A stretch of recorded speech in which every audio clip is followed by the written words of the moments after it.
Hey,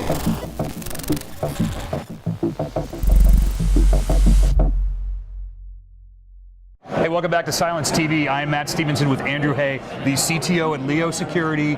You blew my mind a second ago, and this could be because I'm a rube, but you guys are doing something I think is pretty interesting. Tell me about virtual CISO. Yeah, so a lot of companies that can't afford to have a full-time CISO come to us and say, help us build our security program, let us know if we're doing it right, where can we improve, and we come in on kind of a retainer basis to help them be their CISO, so they're not blowing their money on a full-time CISO that they're not ready for yet. We can actually get them up to that point where maybe even bring them into the point where they can have a full-time CISO coming in.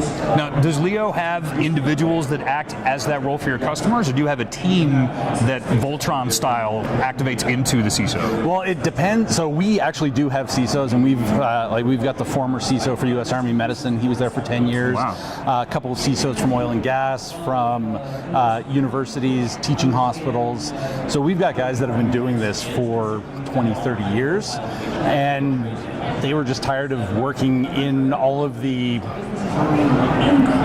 monotony and the paperwork of a full-time CISO role. So now they can take their roles and take what they've learned and all the things that they didn't want to do and bring it to bear for a bunch of different customers.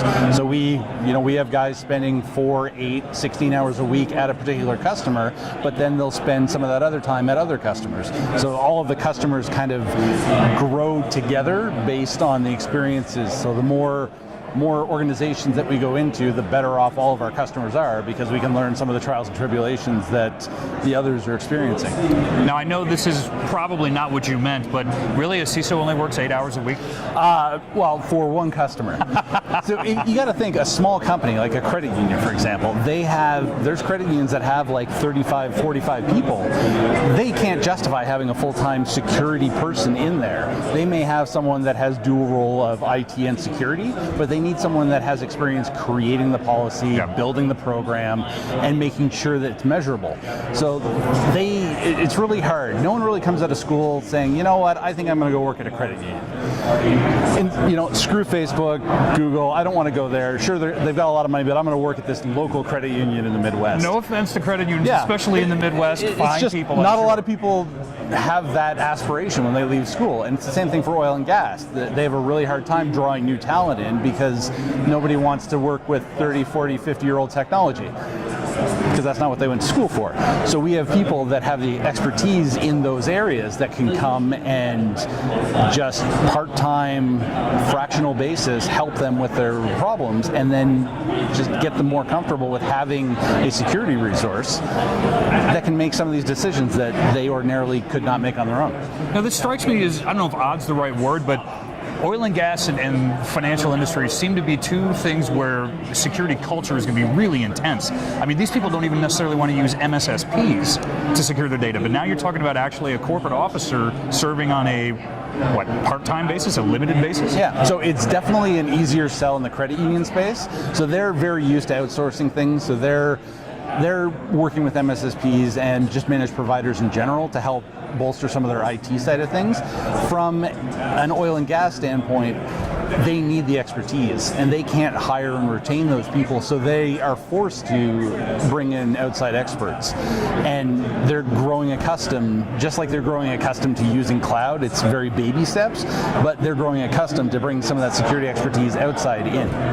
So your typical CISO as a service individual, is this someone who has long time experience, or is it someone who's looking to grow into a CISO position and this is the way to do it? Or is it both? Our guys have 20, 30 years experience in security as CISOs for huge, like Fortune 2000 companies with international presence. So these guys are the people that have been doing this day in, day out for a long period of time. So the only people we hire and we bring in are those experts that have been doing this for a very long time.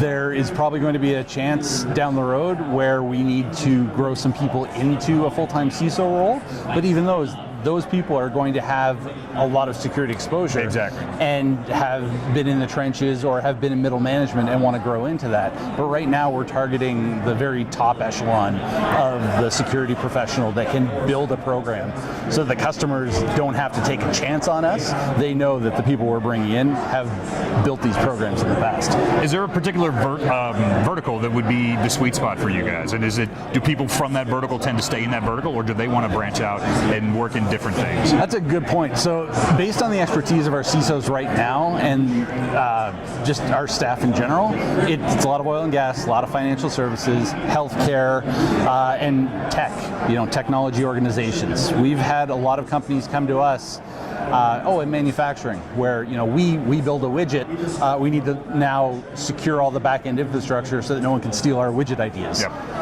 And it's kind of horizontal in that from an oil and gas standpoint, sky's the limit. They vary in sizes all over the place. Credit unions, typically $500 million in assets and more. Those are the guys that are looking for that help that can't bring someone in full time. This is real money, though, man. I mean, you're not talking about some local bank with 3 employees and we just drop it off in a weekend. $500 million, $500 million. Yeah. And that's always the funny thing about credit unions. They say, we're a small, poor credit union. We only have $1 billion in assets. Yeah. Like, oh, well, I need better friends apparently, because you see that third comma in their balance sheet, and it's yeah, exactly. So, looking for the future for you guys. Anything that you haven't done yet, you've got your eye on, and is it a secret? Can you share with us? Or we still have a lot of things that we're developing right now. So we've got our own tool suite that we're not really selling. We're using it to help our clients from a threat hunting and incident response perspective. We're doing integrations with partners and just kind of building some of our own tech to make things a little bit more streamlined. Nice. So every piece of technology that we build internally is to make our delivery that much easier. You can literally snap in at some point a security system in place, from BOSS to endpoint protection. Yeah, and really my requirement is that it plays well with others. So, API-based, JSON type events, I need that information. I need to be able to orchestrate some of that. And as CTO, those are the top things I'm looking for. Some shameless plug time. I'm fascinated, so I want to know where to go. Tell them, where can we find what's going on with Leo? If you go to leocybersecurity.com, that's where we've got all of our information, a couple white papers, where we're speaking, and a lot of the classes that we're teaching. We teach ICS, Red Team, Blue Team security as well, which is kind of fun. Any social handles? Twitter's, LinkedIn, all the good stuff. It's Leo Cybersec, and I'm Andrew S.M. Hay on Twitter. All right. All kinds of cool stuff, man. That's why we come to Black Hat and all these shows, to find out things we didn't know. All the rest of the info you're looking for, you can find from us at threatvector.cylence.com.